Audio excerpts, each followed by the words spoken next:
Amanhã completa uma semana que os funcionários dos Correios estão em greve. A categoria é contra a privatização da empresa, fechamento de agências e pede também novas contratações. A paralisação por tempo indeterminado compromete principalmente quem depende do serviço para trabalhar. Desde criança, Marcos é apaixonado por videogame. E mesmo adulto, aproveita os dias de folga do trabalho para alimentar essa paixão.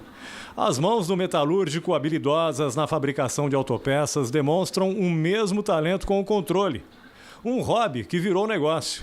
De olho no mercado online, que só este ano deve crescer entre 10% e 15%, ele abriu uma loja virtual de jogos na internet. Tem bastante amigos que têm interesse nisso, então facilitou bastante a gente ter acesso, até pelo conhecimento. Então a gente conseguiu ter um acesso melhor, né, para poder estar vendendo, poder estar negociando os jogos, né? A ideia surgiu em 2011 como forma de complementar a renda, mas já houve meses em que os ganhos superaram o salário principal. Só que o sonho de deixar o emprego para se dedicar à loja online está ameaçado pela greve dos Correios. Sem ter como garantir as entregas, as vendas já caíram 40%. Quanto mais tempo demora para o Correio estar entregando, mais tempo demora para a gente receber.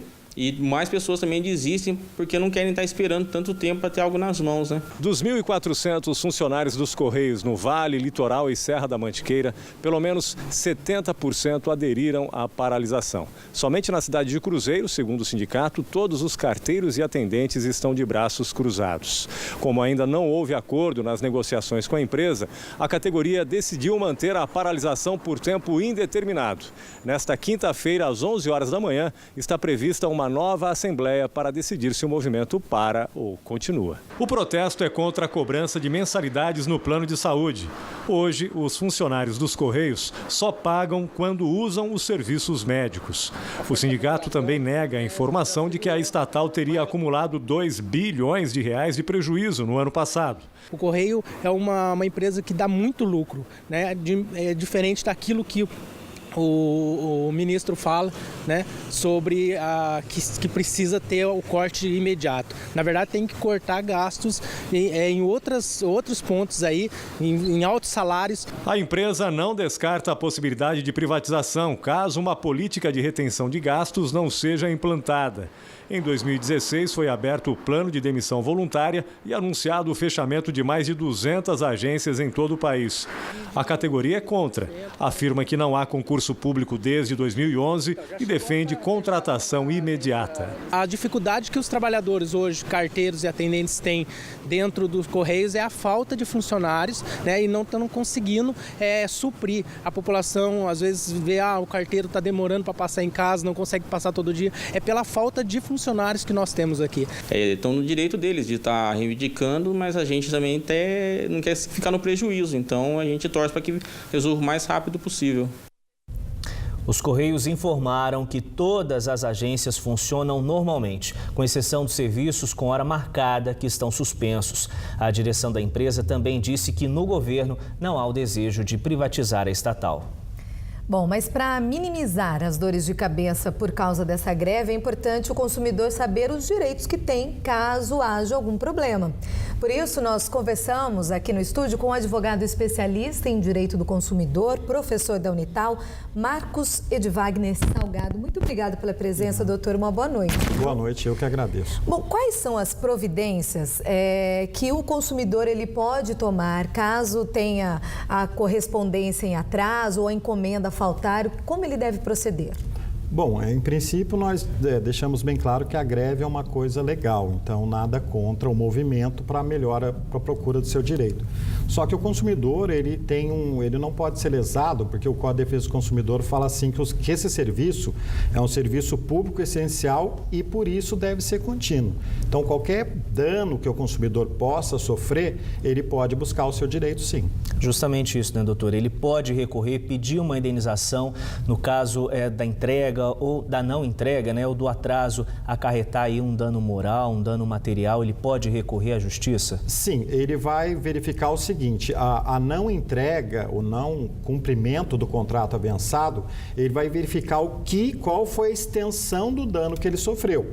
A partir do momento que ele tiver esse dano mensurado, ele pode buscar a sua satisfação na justiça. Agora, muitas empresas utilizam os correios para fazerem as entregas, né? Isso é bem comum. Elas podem ser responsabilizadas também ou não? Depende do que foi contratado. Se ela prometeu o serviço com a entrega, então ela deve honrar essa responsabilidade. Se ela deixar bem claro que naquele momento pode haver um atraso em virtude da greve, aí ela pode se isentar, porque o consumidor já tinha ciência antes da contratação. Por isso que é bom ficar de olho, então, na hora que for fazer a compra, principalmente pela internet, né? Que é bem comum hoje, verificar essa situação aí, né? Perfeitamente. Assim, vale o que está contratado dentro de um aceitável. Às vezes, a própria fornecedora, ela fala, não, nós garantimos a entrega. Então, ela se obrigou a deixar o produtinho na casa da pessoa. Agora, professor, no caso de uma indenização, né? A pessoa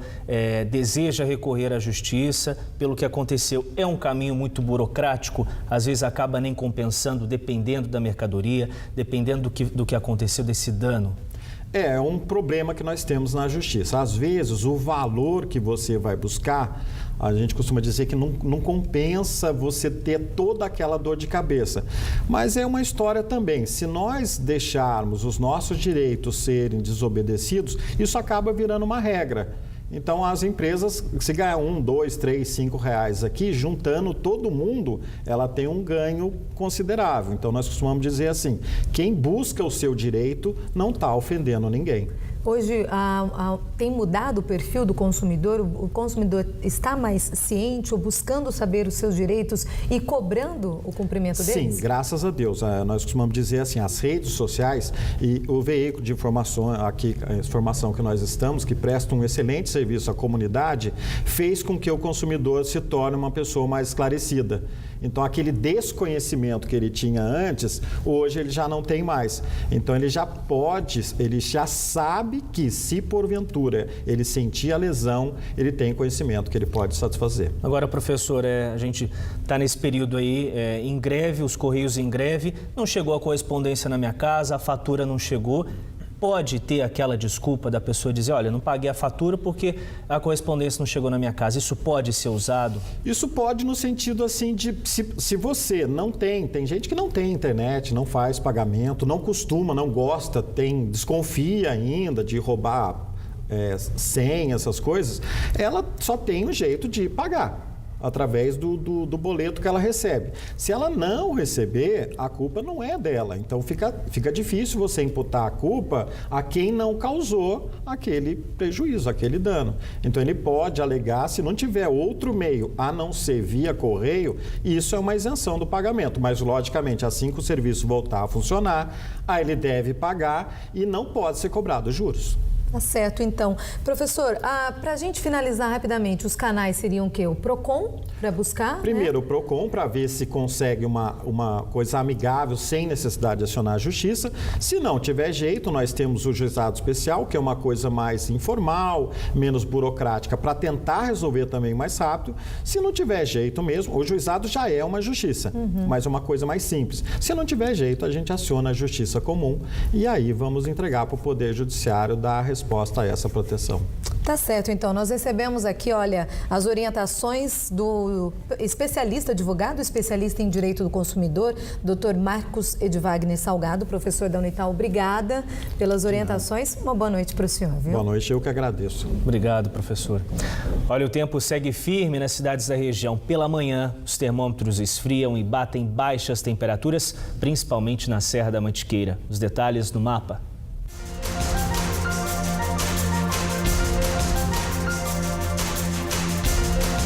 Em Campos do Jordão, na Serra da Mantiqueira, os termômetros congelam nesta quinta-feira e marcam mínima de 8 graus. E a máxima não passa dos 20 na cidade.